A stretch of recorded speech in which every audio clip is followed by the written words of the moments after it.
ನಮಸ್ಕಾರ ಸ್ನೇಹಿತರೆ. ಇಂದಿನ ಕತೆ ನಿನ್ನ ಮೇಲೆ ನಂಬಿಕೆ ಇಡು. ಒಂದು ಪಟ್ಟಣದಲ್ಲಿ ರಮೇಶ್ ಎಂಬ ವ್ಯಕ್ತಿ ವಾಸಿಸುತ್ತಿದ್ದ. ಅವನಿಗೆ ಸುಮಾರು 50 ವರ್ಷ. ಹಲವು ವರ್ಷಗಳ ಕಾಲ ಒಂದೇ ಸಂಸ್ಥೆಯಲ್ಲಿ ಕೆಲಸ ಮಾಡಿದ್ದ. ಪ್ರಾಮಾಣಿಕವಾಗಿ ಕೆಲಸ ಮಾಡುತ್ತಿದ್ದರೂ ತನ್ನ ಸಾಮರ್ಥ್ಯದ ಬಗ್ಗೆ ಅವನಿಗೆ ಯಾವತ್ತೂ ಸಂಪೂರ್ಣ ನಂಬಿಕೆ ಇರಲಿಲ್ಲ. ಒಂದು ದಿನ ಅವನ ಸಂಸ್ಥೆಯಲ್ಲಿ ದೊಡ್ಡ ಬದಲಾವಣೆಗಳು ನಡೆಯಿತು. ಕೆಲವು ಹಳೆಯ ಹುದ್ದೆಗಳು ರದ್ದಾದವು. ರಮೇಶ್ ಕೂಡ ತನ್ನ ಕೆಲಸವನ್ನು ಕಳೆದುಕೊಂಡ. ಆ ಸುದ್ದಿ ಅವನಿಗೆ ತುಂಬಾ ನೋವು ತಂದಿತು. ಈ ವಯಸ್ಸಿನಲ್ಲಿ ಮತ್ತೆ ನಾನು ಎಲ್ಲಿಂದ ಪ್ರಾರಂಭಿಸಲಿ ಎಂದು ಆತ ತನ್ನೊಳಗೆ ಕೇಳಿಕೊಂಡ. ಕೆಲವು ದಿನಗಳವರೆಗೆ ಅವನು ಯಾರನ್ನೂ ಭೇಟಿಯಾಗಲಿಲ್ಲ. ಹೊಸ ಕೆಲಸ ಹುಡುಕುವ ಪ್ರಯತ್ನವನ್ನೂ ಮಾಡಲಿಲ್ಲ. ಒಂದು ಸಂಜೆ ಅವನು ತನ್ನ ಹಳೆಯ ಸ್ನೇಹಿತನನ್ನು ಭೇಟಿಯಾದ.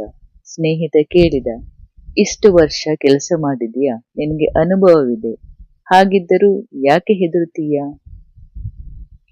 ರಮೇಶ್ ನಿಧಾನವಾಗಿ ಹೇಳಿದ, ನನ್ನ ವಯಸ್ಸು ಆಗಿದೆ, ನನ್ನನ್ನು ಯಾರು ಕೆಲಸಕ್ಕೆ ತೆಗೆದುಕೊಳ್ಳುತ್ತಾರೆ? ಸ್ನೇಹಿತ ಸ್ವಲ್ಪ ಸಮಯ ಮೌನವಾಗಿದ್ದು ನಂತರ ಹೇಳಿದ, ನಿನ್ನ ವಯಸ್ಸು ನಿನ್ನ ಅನುಭವವನ್ನು ಕಡಿಮೆ ಮಾಡುವುದಿಲ್ಲ.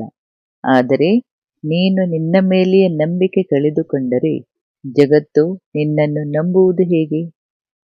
ಆ ಮಾತು ರಮೇಶನ ಮನಸ್ಸಿಗೆ ತಟ್ಟಿತು. ಮರುದಿನ ಅವನು ತನ್ನ ಹಳೆಯ ದಾಖಲೆಗಳನ್ನು ತೆಗೆದುಕೊಂಡು ಕುಳಿತ. ತಾನು ಇಷ್ಟು ವರ್ಷಗಳಲ್ಲಿ ಏನೇನು ಕಲಿತಿದ್ದೇನೆ, ಯಾವ ಸಮಸ್ಯೆಗಳನ್ನು ಪರಿಹರಿಸಿದ್ದೇನೆ ಮತ್ತು ಯಾರ್ಯಾರಿಗೆ ಸಹಾಯ ಮಾಡಿದ್ದೇನೆ ಎಲ್ಲವನ್ನೂ ಒಂದು ಕಾಗದದಲ್ಲಿ ಬರೆದ. ಆ ಪಟ್ಟಿಯನ್ನು ನೋಡಿದಾಗ ಅವನಿಗೇ ಆಶ್ಚರ್ಯವಾಯಿತು. ನಾನು ಇಷ್ಟು ವಿಷಯಗಳನ್ನು ಮಾಡಿದ್ದೇನೆಯೇ? ಅವನು ತನ್ನೊಳಗೆ ಹೇಳಿಕೊಂಡ. ಅವನು ಹೊಸ ಕೆಲಸಕ್ಕಾಗಿ ಅರ್ಜಿ ಹಾಕಲು ಪ್ರಾರಂಭಿಸಿದ. ಮೊದಲ ಸಂದರ್ಶನದಲ್ಲಿ ಆಯ್ಕೆಯಾಗಲಿಲ್ಲ. ಎರಡನೆಯದರಲ್ಲಿ ಕೂಡ ಇಲ್ಲ. ಆದರೆ ಈ ಬಾರಿ ಅವನು ನಿರಾಶನಾಗಲಿಲ್ಲ. ಒಂದು ಬಾಗಿಲು ಮುಚ್ಚಿದೆ ಎಂದರೆ ಜೀವನವೇ ಮುಗಿದಿಲ್ಲ ಎಂದುಕೊಂಡ.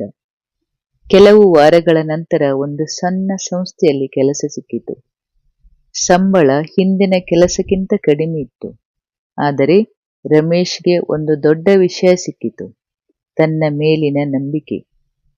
ಕೆಲವು ದಿನಗಳ ನಂತರ ಅವನು ತನ್ನದೇ ಆದ ಸಣ್ಣ ಸಲಹಾ ಕೇಂದ್ರವನ್ನು ಪ್ರಾರಂಭಿಸಿದ. ವರ್ಷಗಳ ಅನುಭವ ಅವನಿಗೆ ಸಹಾಯ ಮಾಡಿತು.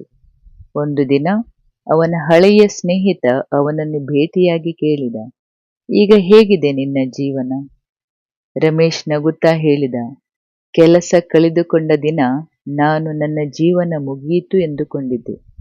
ಆದರೆ ನಿಜವಾಗಿ ನೋಡಿದರೆ ಆ ದಿನವೇ ನನ್ನ ಜೀವನದ ಹೊಸ ಅಧ್ಯಾಯ ಪ್ರಾರಂಭವಾಗಿತ್ತು.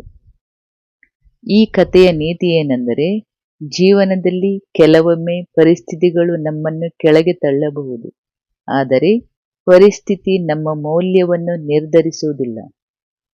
ನಾವು ಎಷ್ಟು ಬಾರಿ ಸೋತಿದ್ದೇವೆ ಎಂಬುದಕ್ಕಿಂತ ಸೋಲಿನ ನಂತರವೂ ನಮ್ಮ ಮೇಲಿನ ನಂಬಿಕೆ, ಇಷ್ಟು ಬಾರಿ ಎದ್ದು ನಿಲ್ಲುತ್ತೇನೆ ಎಂಬುದೇ ಮುಖ್ಯ.